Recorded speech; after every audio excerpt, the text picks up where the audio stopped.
ativa e com uma ênfase maior na metodologia ativa sala de aula invertida.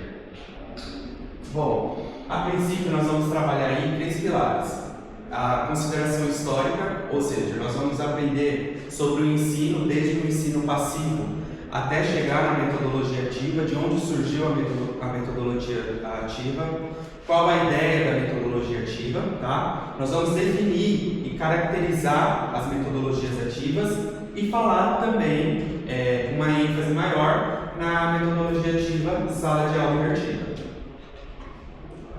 Bom, o ensino ele não é algo recente, era uma prática extremamente antiga. Só que era uma prática passiva, não tinha a intenção de ensinar. Ele era um ensino por meio de imitação, tá? E nessa perspectiva, os mais jovens observavam os mais velhos e aprendiam por meio da observação. Só que isso não era uma coisa intencional, não se tinha a intenção de ensinar, o objetivo de ensinar aquilo. Eles aprendiam mais por uma questão de sobrevivência. Não era um ensino, uma educação de forma intencional. A educação intencional, ela surgiu nos países orientais, primeiramente. No entanto, alguns outros países já praticavam esse modelo de educação intencional, como por exemplo no Egito, que as crianças, elas com 6 anos de idade, elas já sabiam ler e elas já tinham alguns tipos de aprendizado um pouco mais dificultado, vamos dizer assim, como por exemplo cálculos, matemática, astronomia, astrologia, tá? Aí sim a gente tem um ensino intencional, onde se tem a intenção de transmitir o conhecimento, onde a gente tem a figura de alguém mais velho, mais experiente, tá? Quando eu digo mais velho, eu digo mais experiente, transmitindo um conhecimento, tá? No Brasil, nós tivemos as primeiras escolas sob a forma de uma instituição mantida pela Igreja Católica. Por meio da colonização portuguesa, a Igreja Católica também veio e formou escolas dentro do nosso país.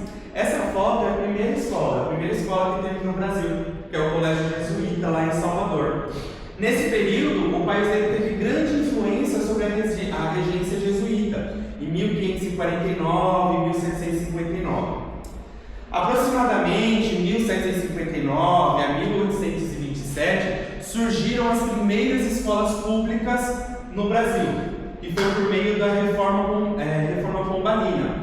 A Reforma Pombalina foi o Marquês de Pombalina, que era ministro do Império Português, na intenção de centralizar o estudo, o ensino e padronizar esse currículo do ensino voltado para o Império Português. Então ele queria tirar essa administração educacional da Igreja Católica e padronizar o ensino para o Império Português, deixar o currículo padronizado. Então o sistema educacional que a gente tinha antigamente é um sistema educacional que a gente pode dizer um sistema educacional passivo, onde os alunos ouvem, leem informações sem nenhum tipo de interação com o conteúdo que está sendo transmitido. Eles ali apenas assumiam um papel de absorver, memorizar aquele conhecimento, sem nenhum tipo de questionamento, sem nenhum tipo de aplicação efetiva durante a administração daquele ensinamento. Então era um ensino que ele era completamente centrado no professor, tá? O foco desse ensino não era a interação, era mais por uma questão de memorização. Então eu não compreendia o que estava falando, eu precisava memorizar o que estava sendo passado, justamente por conta da ausência dessa interação, e com isso é observado uma baixa retenção do que está sendo proposto por parte ali do aluno. Eu vou falar um pouquinho sobre algumas pessoas que foram pensadores, vamos dizer assim, pais da metodologia ativa. John Dewey, em 1829, ele foi um filósofo e educador norte-americano que é considerado um dos pais da metodologia ativa. Ele defendia a ideia da aprendizagem por experiência. Então eu precisava ter experiência, eu precisava viver uma experiência para que eu pudesse absorver mais a aprendizagem daquele conteúdo. O aluno, ele deveria aprender fazendo. É igual meu pai. Meu pai era assim. Eu falava, pai, o que você está fazendo? Eu estou pintando, eu quero pintar, então pinta. Vai aprender pintando. Então é aprender na prática, né? e fundou ali já algumas escolas experimentais com base nessas ideias, de trazer o aluno para dentro dessa experiência.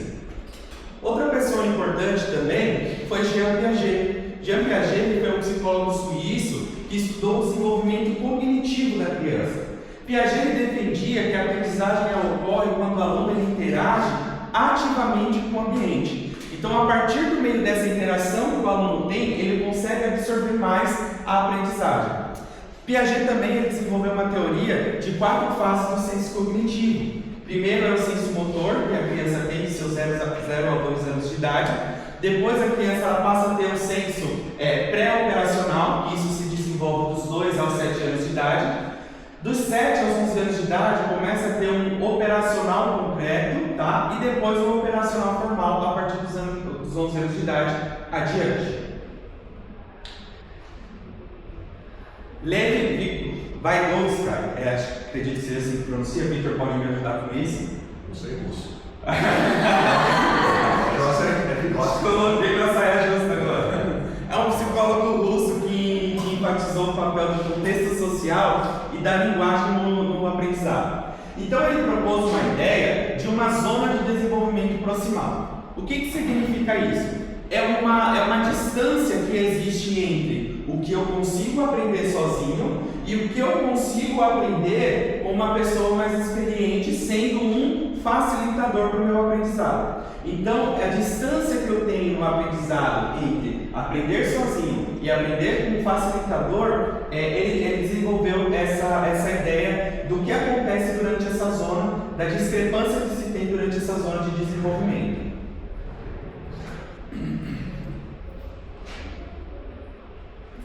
Com os movimentos de reforma da educação em vários países, surgiram experiências na prática com métodos ativos, tá? Especialmente no ensino superior de ciências e medicina. Na educação médica surgiu o PBL, inicialmente na Universidade de Canadá, na Universidade de McMaster, para formar médicos com senso de capacidade crítica e resolutiva mais consolidado. O PBL, acho que alguém já chegou a falar sobre o PBL, né? As meninas vão falar. Não é o meu foco. E aqui no Brasil nós tivemos um grande pensador, educador, filósofo brasileiro, que é Paulo Freire. Com certeza todos nós já ouvimos falar sobre Paulo Freire. Paulo Freire defendia a participação crítica e incisiva do aluno no processo da sua educação, que é um princípio que está diretamente aliado com a metodologia ativa. E algumas escolas, com a influência da ideia de Paulo Freire, começaram a aplicar já essas metodologias ativas, mesmo que não tivesse esse nome aí ainda na existência. Instituições brasileiras, algumas universidades brasileiras, começaram também a adotar o sistema de PBL, baseado na Universidade de Canadá, que foi a Universidade de Londrina e a Universidade de Medicina de Marília.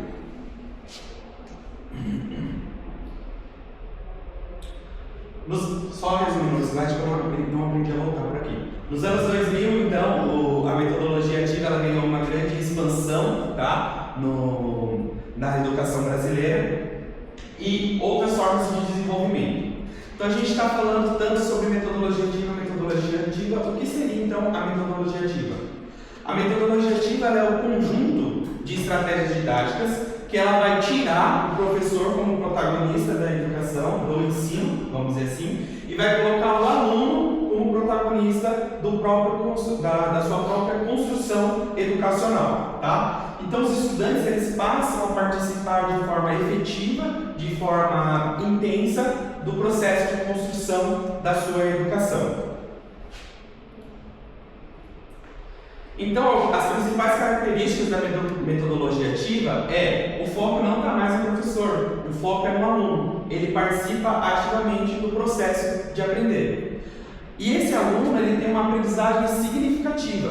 Os conteúdos eles se conectam com a realidade deste estudante e os interesses também desse estudante. Não adianta propor dentro de uma metodologia ativa um estudo ou dinâmicas que foge da realidade desse aluno, porque vai ter os interesses por parte dele. Uma das principais características também é o desenvolvimento de habilidade desse aluno, como o pensamento crítico, autonomia, trabalho em equipe e a resolução de problemas. papel de facilitador. O professor ele passa a ser um mediador do aprendizado deste aluno. Ao invés dele estar à frente transmitindo informação para o aluno, ele está guiando o aluno para que o aluno possa construir o seu aprendizado. E aí nós temos vários tipos de metodologias ativas, tá?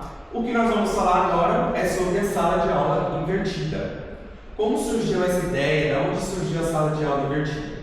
Então, Jonathan Bergman e Aaron Sands são professores do ensino médio do estado do Colorado, nos Estados Unidos. O que eles fizeram? Eles começaram a gravar vídeos com os conteúdos das aulas, das explicações das aulas, para que os alunos pudessem assistir em casa, principalmente aqueles alunos que faltavam nas aulas.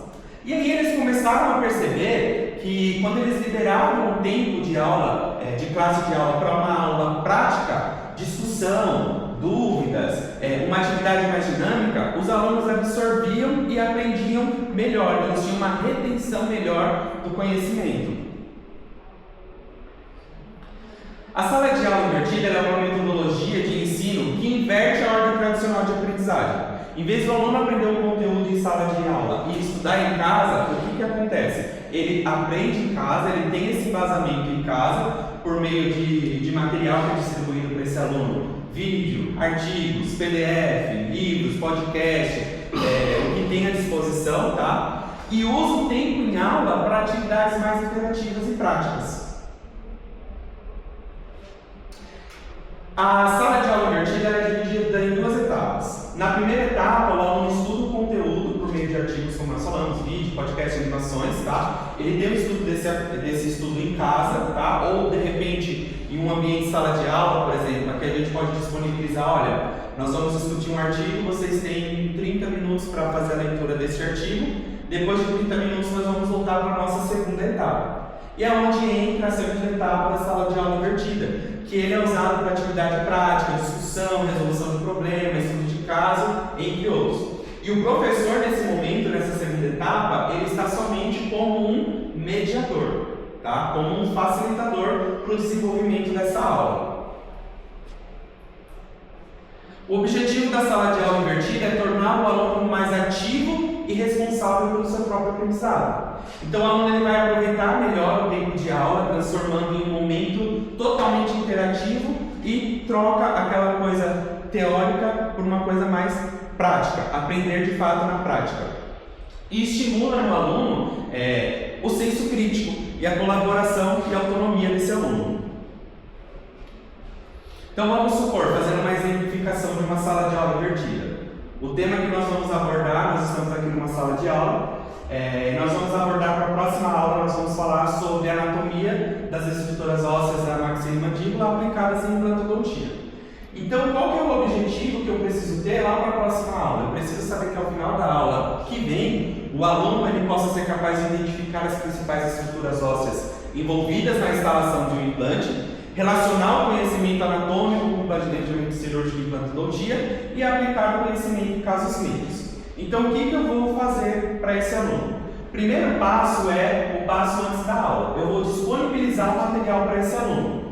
Posso, de repente, gravar uma videoaula, fazer uma videoaula ou marcar com um aluno de fazer uma videoconferência, uma aula de coisa rápida, 30 minutos, aplicando aí para o aluno uma anatomia óssea, aplicando em implantodontia. Posso disponibilizar PDF, artigos, e-books. E no final, o bacana também, a gente pode fazer um quiz interativo, para que por meio desse quiz a gente possa ter uma avaliação se esse estudo que foi pré-programado para o aluno, ele foi bem praticado por parte do aluno. Durante a aula presencial, antes de iniciar a aula propriamente dita, eu vou fazer uma abertura, eu vou fazer uma roda com os alunos, fazer uma conversa, uma breve revisão do assunto daquela videoaula que a gente disponibilizou para os alunos e uma correção do quiz, uma correção coletiva do quiz que foi aplicado para os alunos.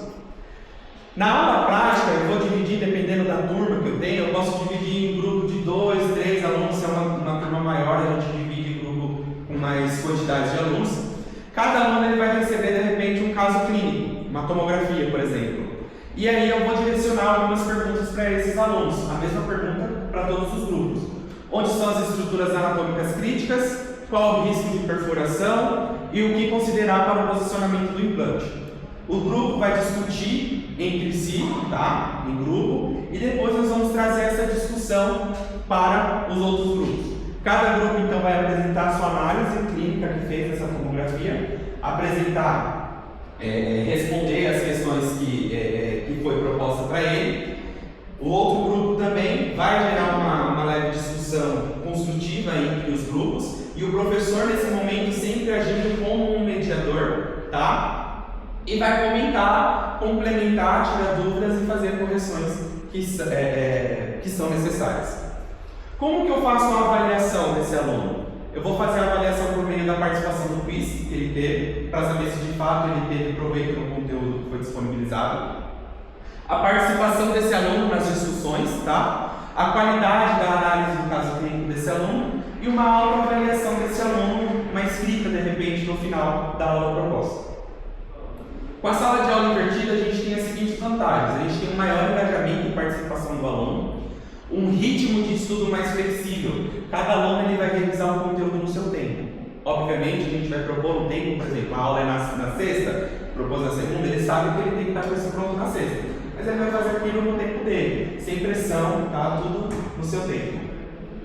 E o professor consegue identificar melhor as dificuldades e personalizar o apoio, estimulando o desenvolvimento de competência prática, em vez de só focar na teoria. Eu não vou colocar como desvantagem, mas eu vou colocar como desafios da sala de aula invertida. Existe um preparo prévio do aluno. Então, se o aluno ele não estudar, se o aluno não tirar proveito do conteúdo que foi disponibilizado para ele, a minha aula não vai funcionar para esse aluno. Quando chegar na sala de aula, eu não vou ter proveito por parte desse aluno, tá bom? Requer um material de qualidade. Não adianta eu querer que o aluno em si aprenda alguma coisa e não fornecer um material de qualidade para esse aluno. Vai ser um estudo totalmente raso. E pode causar inicialmente uma resistência, tanto por parte do professor, quanto por parte do aluno, que já está acostumado ao modelo tradicional. Eu gostaria de compartilhar, hoje o que a gente faz aqui já é uma sala de aula invertida, né? Não teria como eu pensar, vou fazer uma sala de aula invertida, porque o que a gente faz aqui na prática já é uma sala de aula invertida. Mas eu gostaria de compartilhar com vocês, eu sou professor na igreja de escola dominical. Escola dominical é um ensino bíblico que se tem alguns temas que são abordados. E eu peguei uma turma nova, uma turma são acho que 12 alunos, nesse dia estava muito frio, acho que foram 5.